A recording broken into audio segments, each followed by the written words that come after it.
if the slice of life was of a 2,000-ish year old elf.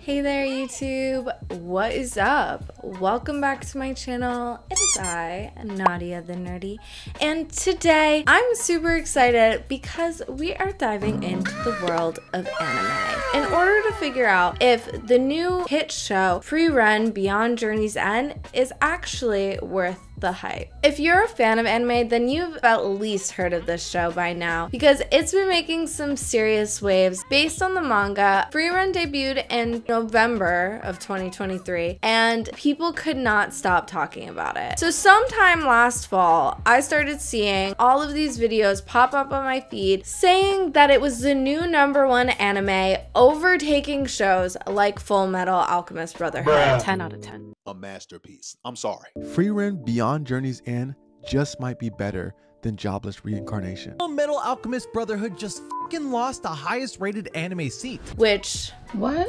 Okay, let's be real. That is a bold claim to make.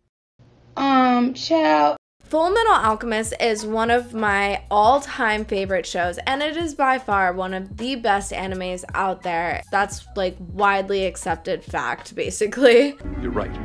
It's fact. Not just my personal opinion, although I am slightly biased, but naturally my curiosity was piqued because, again, that's just one of the greatest shows of all time, and if they're saying that it overtook Full Metal as the #1 anime, obviously I have to check it out. Not only that, but people were saying it was incredibly emotional and super aesthetic. So I was kind of like, yeah, I have to check this out. And so I did.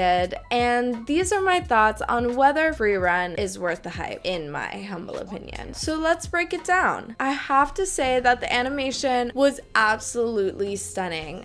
Frieren boasts visuals that truly bring its fantasy world to life. The landscapes are breathtaking, and the character designs are just beautiful, straight up. Any scene from that show could be turned into some little like Pinterest board, honestly. It's really beautiful, and there was so much attention to detail on the part of the animation team, and you can really tell because every shot, like I said, was so aesthetic and very intentional. And honestly, I found myself wanting to just kind of slip into the world because in so many ways it was the perfect fantasy world, and I just loved that. But of course, it's not just all about looks. Obviously, in order to rise to the #1 anime, you need to be more than just aesthetic. So the story matters, and obviously it's what has to carry the anime, no matter how beautifully crafted it is. Because again, let's be honest, the animation can be mid, but if the story is fire, then that's gonna be what matters. That's gonna be a winner because the story is super engaging. Certain shows that started 20 years ago that are still going, you see the animation change because of the capabilities, but the story was still solid at the beginning. And people are willing to tolerate shitty animation, but they're not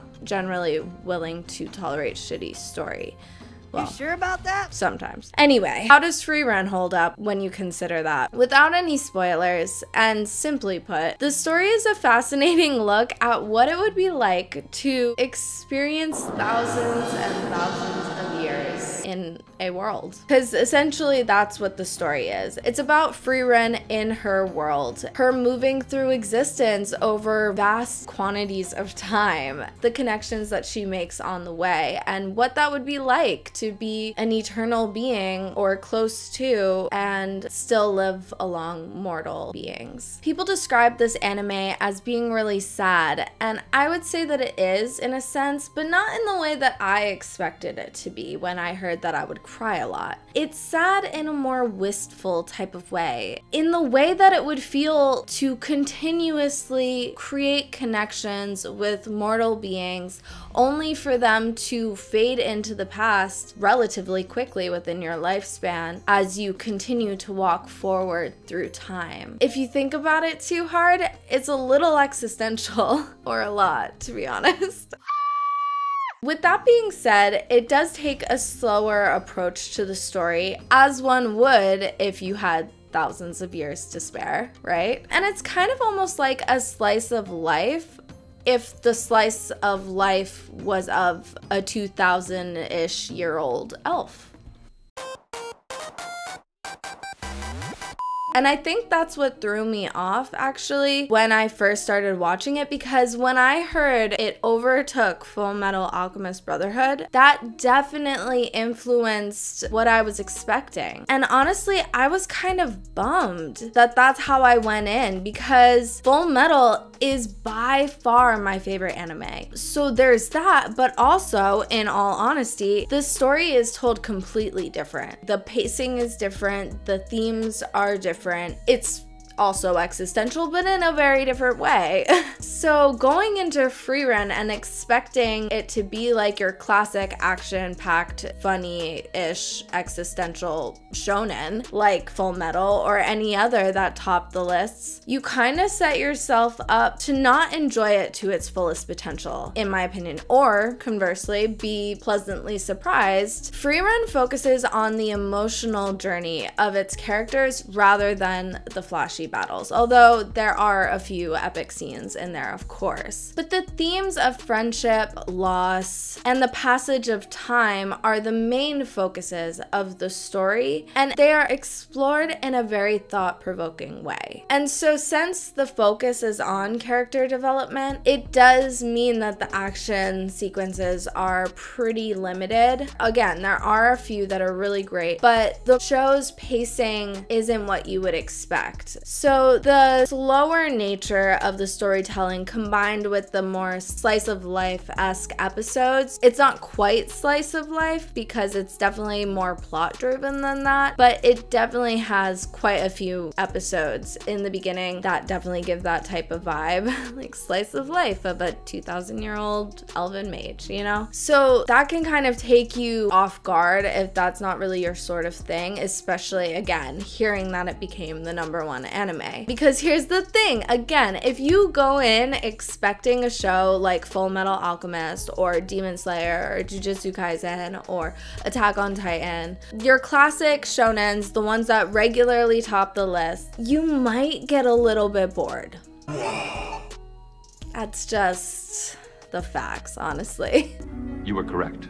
It's fact. For example, I watched this show with my boyfriend, and while I love a good slice of life anime or a slower paced anime, I'm totally a filler episode girl. Like, some shows, the filler episodes are my favorites. Like, total side note, but you know that one episode of Fairy Tail where everybody turns into Ichiya? One of the best episodes. I'm sorry, like, always going back to that episode. Random stuff. I love that sort of stuff.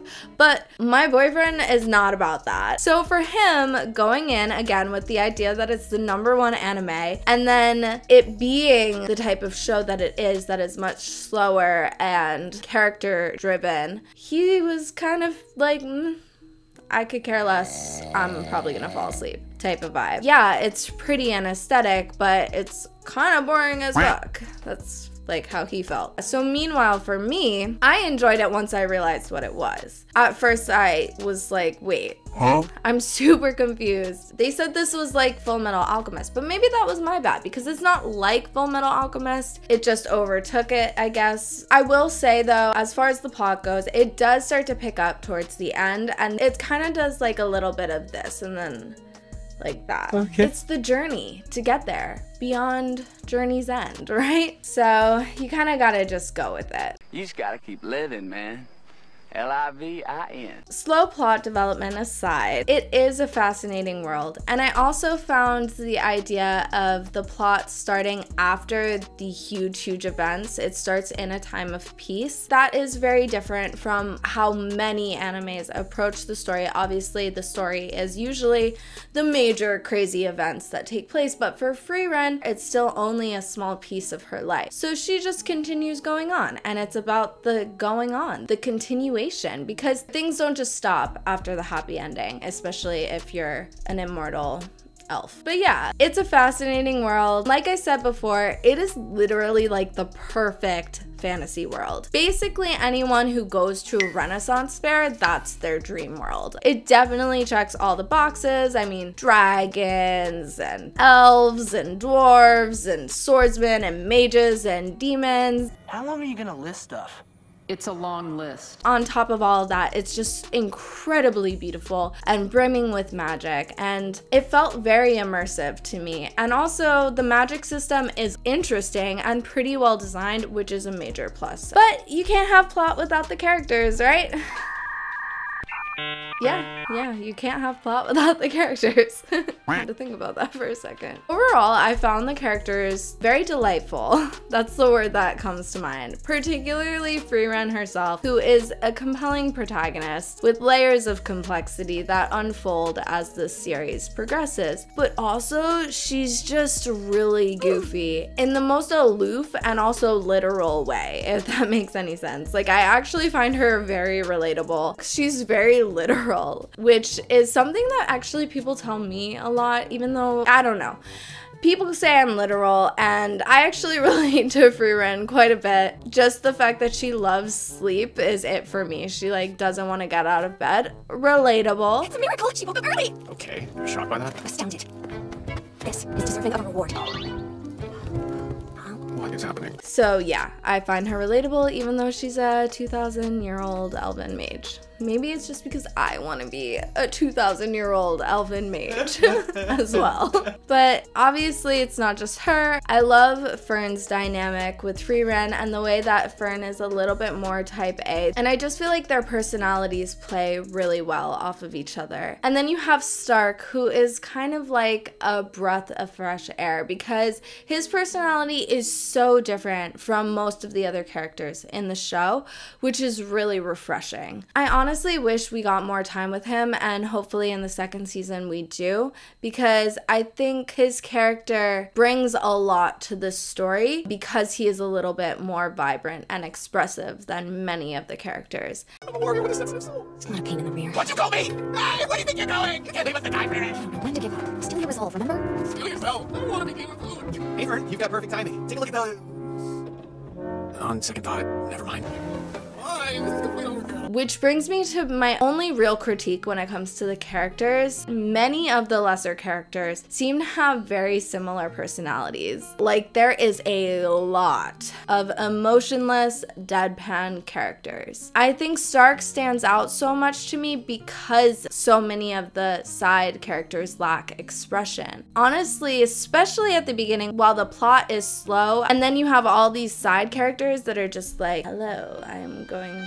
to kill you now, or whatever, you know, the demons.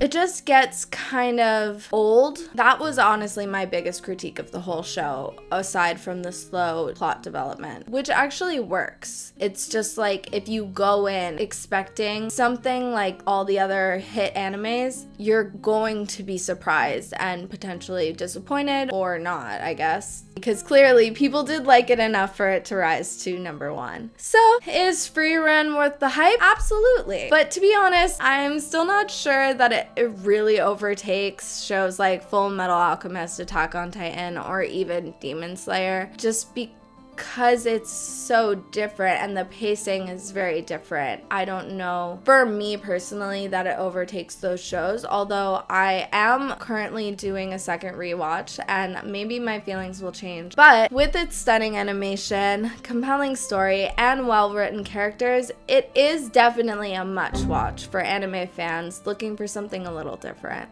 But hey, that's just my nerdy opinion. What do you think? Let me know in the comments below. Do you think it deserves the #1 anime spot, or do you think it's just okay? Don't forget to like and subscribe so you never miss more nerdy content coming from me, and hit that little bell so you also get those notifications. Yeah! Bye!